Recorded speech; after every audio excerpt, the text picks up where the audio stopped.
सी हैं, ट्रिगर्स कौन से हैं जिस पर आपको नजर रखनी है? ढेर सारी खबरें आई हैं और साथ ही कल ऑटो बिक्री के आंकड़े भी फोकस में थे। ऑटो बिक्री के डेटा के साथ साथ कल ऑटोमोबाइल सेक्टर भी लगातार फोकस में रहा। शरद हमारे साथ जुड़े हैं, पहले वो हमें खबरों वाले शेयर्स बताएंगे और उसके बाद ऑटो बिक्री के डेटा उनसे हम समझेंगे। गुड मॉर्निंग शरद, बताएं आज खबरें कौन सी हैं? खबरें बहुत स्पेसिफिक है, मैनेजमेंट कमेंट्रीज भी आ रही हैं और ऑफ कोर्स जो है आज जो है थोड़ी सी कॉर्पोरेट एक्शंस में भी जो है एक्शन देखने मिल रहा है। डील्स भी बहुत अच्छे हुए हैं, तो फोकस रहेगा सबसे पहले स्पंदना स्फूर्ति में, यहाँ पे बोर्ड कंसिडर करेगी, आज मीटिंग है। दूसरा रहेगा लिखिता इंफ्रा, यहाँ पे एक्स डेट हो रही है कंपनी स्टॉक स्प्लिट, और कल ही जो है एस इन्वेस्टर आशीष कचोलिया ने भी स्टेक उठाए थे कंपनी में। अब जो है जो गवर्नमेंट की जो विंडफॉल गेन्स की टैक्स है वहाँ पे रिवीजन आई है। क्रूड प्रोडक्शन का जो सेस लगता था वो घट गया है, 10,200 से 4,900 हो गया। स्पेशल एडिशन जो एक्साइज ड्यूटी लगती है आपकी डीजल एक्सपोर्ट्स पे, वो भी जो है घट गई है, 9 रुपये से 6.5 रुपये हो गई है अगर आप रोड सेस हटा दे। तो इम्पैक्ट जो है पॉजिटिव रहेगा रिलायंस के लिए, क्योंकि जीआरएम्स अभी भी अच्छे लेवल्स पे चल रहे हैं। हालांकि मार्जिनली नेगेटिव रहेगा ओएनजीसी ऑयल इंडिया के लिए, क्योंकि रियलाइजेशन जो है वो थोड़े कम आ रहे हैं ऑयल एक्सप्लोरर्स के लिए। बंधन बैंक के जो है एनालिस्ट की मीट के अहम टेकअवेज के बारे में बात करें तो प्रोविजंस में जो है बढ़ोतरी का जो है मैनेजमेंट ने अनुमान दिया है, और इसके अलावा जो एमएफआई बिजनेस होती है जहाँ पे माइक्रो फाइनेंस इंस्टीट्यूशंस होते हैं, तो अगले 3 साल में वो जो है बढ़ा रहे हैं, मतलब घटाएंगे, 40% से 25% कर देंगे। हालांकि कमर्शियल बैंकिंग पे जो है जोर दबदबा रहेगा।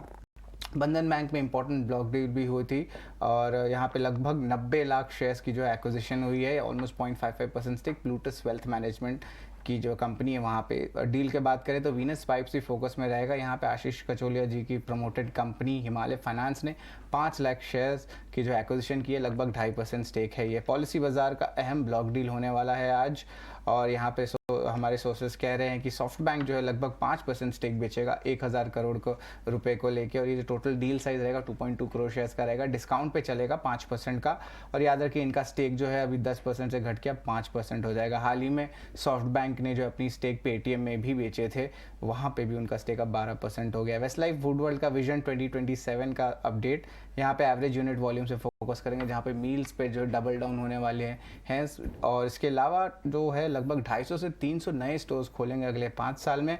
और अगर मार्जिन्स की टारगेट देखें तो लगभग 18 से लेकर 20% का रहेगा। एनएमडीसी भी फोकस में रहेगा। ऑफकोर्स उनके जो हैं आप कह सकते हैं नवंबर के अपडेट आए हैं, प्रोडक्शन और सेल्स दोनों 8% ईयर ऑन ईयर बेसिस पे गया है, और एक इंपॉर्टेंट अनाउंसमेंट भी आया है। जो स्ट्रैटेजिक डाइवेस्टमेंट होता है उनकी स्टील आर्म को लेकर एनएमडीसी स्टील का, तो उसका एक प्रिलिमिनरी इन्फॉर्मेशन मेमोरेंडम जारी किया गया है। इसका मतलब कि इसके और डिटेल्स लेंगे कि और क्या क्या जो है बिडर्स आ सकते हैं, उनके क्या वैल्यूज रह सकते हैं, तो एक प्रिलिमिनरी इनिशियल स्टेज है। इसके अलावा एसजीवीएन भी फोकस में रहेगा। अब हाइड्रो और सोलर पावर प्रोजेक्ट्स में वेंचर किए उड़ीसा में, और वहाँ पे जो है डेवलप करेंगे प्रोजेक्ट्स, और ये प्रोजेक्ट जो हैं उनका मानना है कि लगभग 20,000 करोड़ रुपए का जो है इन्वेस्टमेंट आएगा, और लगभग 420 करोड़ मिलियन यूनिट्स जो होती है उस पे जो है उत्पादन होगा। और ये जो है टोटल जो है स्टॉक्स अभी फोकस में रहने वाले हैं आज दिन के ट्रेड में।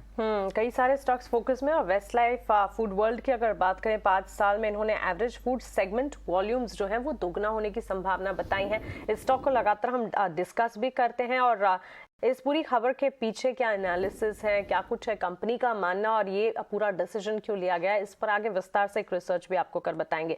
लेकिन शरद, ऑटो सेल्स के डेटा ये भी फोकस में रहा, म्यूटेड एक्शन रहा नवंबर में। अगर ऑटो बिक्री की बात करें, ऑटो नंबर्स में कौन सी कंपनियां थी जिन्होंने परफॉर्म किया, कौन सी कंपनियां थी जिनकी सेल्स अच्छी नहीं रही?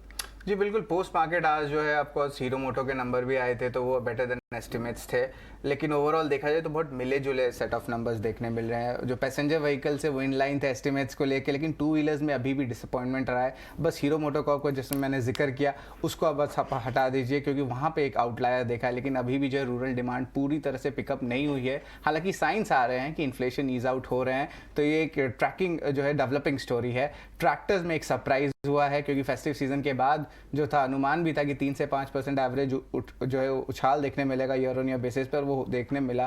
तो ट्रैक्टर सेगमेंट एक सरप्राइज सेगमेंट है, और जो कमर्शियल व्हीकल सेगमेंट है अभी भी मिक्स लेवल्स देखने मिल रहे हैं। अगर स्टॉक्स की स्पेसिफिक बात करें तो यहाँ पे हिट नंबर्स देखें तो टाटा मोटर्स की passenger vehicle, Ashok Leyland, MNM auto, MNM का हीरो मोटो कॉर्प, तो ये सारे स्टॉक्स में अच्छे नतीजे अनुमान से बेटर दिखे। अगर मिसेज में देखें तो टू व्हीलर के आंकड़े हैं बजाज ऑटो, टीवीएस मोटर और आयशर मोटर्स भी, और जो इनलाइन अगर कहेंगे तो टाटा मोटर्स का कमर्शियल व्हीकल सेगमेंट का परफॉर्मेंस देखने मिला है। एब्सोल्युटली शरद, आपका शुक्रिया खबरें और साथ ही ऑटो सेल्स नंबर के सारे डेटा जो कि पोस्ट मार्केट आए वो हमारे साथ शेयर करने के लिए।